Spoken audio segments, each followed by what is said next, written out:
আসল হচ্ছে যে এই দুইটা আমাদের দেশে কনফিউশন আকীদার ক্ষেত্রে। আল্লাহ সর্বত্র বিরাজমান, এই কথার দুইটি অর্থ আছে।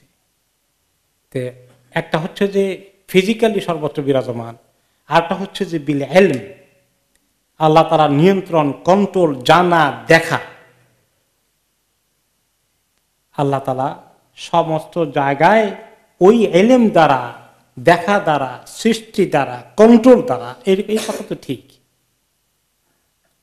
আইনামা তাকুনু, তোমরা যেখানেই থাকো না কেন, ইন্নাল্লাহা মা'ানা, আল্লাহ নিশ্চয়ই আমাদের সঙ্গে আছেন। এখন যদি কেউ বলে ইন্নাল্লাহা মা'ানা, আল্লাহ আমার সঙ্গে এইখানে আছেন, নাউযুবিল্লাহ, এরকম করার কথাটা বাড়াবাড়ি এবং অন্যায়, আকীদার দিক থেকে ত্রুটি। আল্লাহ তাআলা কোথায় আছেন? আর রহমান আলাল আরশি ইস্তাওয়া, তিনি আরশের উপরে ইস্তিওয়া গ্রহণ করেছেন। এই কথা তিনি যেহেতু বলেছেন, অন্য কোনো কথা এই কথার সঙ্গে কন্ট্রাডিক্ট যেন না করে, এটা কোরআনের কথা। তা আল্লাহ তাআলা ফাওকাল আরশ, আরশের উপরে।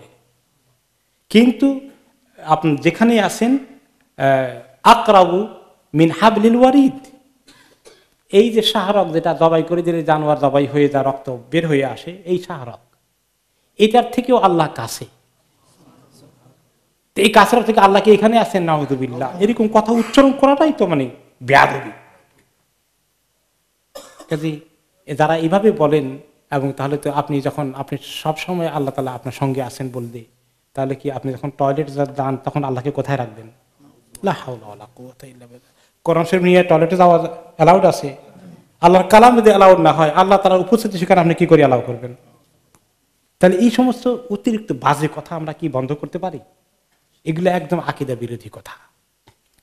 আর আল্লাহ তাআলা নিরাকার কথাটা, এটা হলো হিন্দুদের আকীদা, ঈশ্বর নিরাকার।